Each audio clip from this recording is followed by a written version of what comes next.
इस बिल के विरोध में अपनी बात कहने के लिए खड़ा हुआ हूं और इस बिल का विरोध इसलिए कर रहा हूं कि आप इस बिल को अगर एक लाइन में कहना चाहें तो लौट के बुद्धू घर को आए वाला बिल है ये माननीय। पहले आपने कहा डिजिटल इंडिया होना चाहिए, सारा व्यापार डिजिटली करिए, छोटे छोटे पेमेंट आप डिजिटली करिए। प्रधानमंत्री जी गर्व से कहते हैं वो चाय वाले हैं, लेकिन इस बिल के माध्यम से चाय वाला, सब्जी वाला, समोसे वाला, ठेले वाला, ऑटो वाला, टैक्सी वाला, रिक्शा वाला, सबका व्यापार आप चौपट कर रहे हैं। क्या कह रहे हैं आप इस बिल के अंदर? आप इस बिल में कह रहे हैं कि यूपीआई से जब आप पेमेंट करेंगे तो जो व्यापारी होगा, जो व्यापार कर रहा होगा, जिसके खाते में आप पैसा डालेंगे, उसके ऊपर हम टैक्स लगाएंगे। क्यों लगाएंगे आप टैक्स? छोटे छोटे व्यापार, सब्जी वाले पे, चाय वाले पे आप अतिरिक्त भार डालने जा रहे हैं। अगर मान लीजिए आप उनके ऊपर भार डालने जा रहे हैं, वो किसी उपभोक्ता का रिश्तेदार तो है नहीं मान्यवर, घुमा फिरा के वो अपने सामानों का दाम बढ़ाएगा, जिसका खामियाजा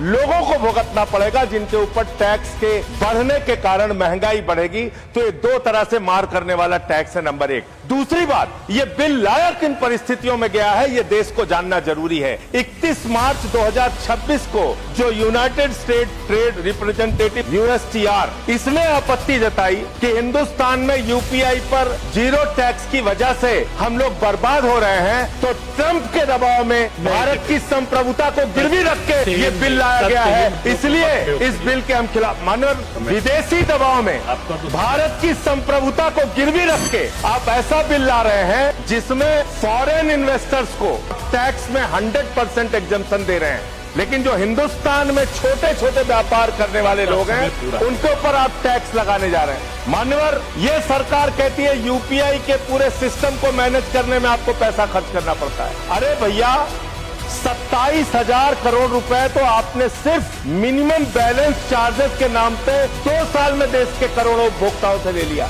तो इसलिए मैं आपके माध्यम से कहना चाहता हूं सरकार से, ये बिल इस देश के आम आदमी के खिलाफ है, छोटे व्यापारियों के खिलाफ है। इस बिल के विरोध में अपनी बात कहते हुए अनुरोध करूंगा कि इसको वापस लिया जाए।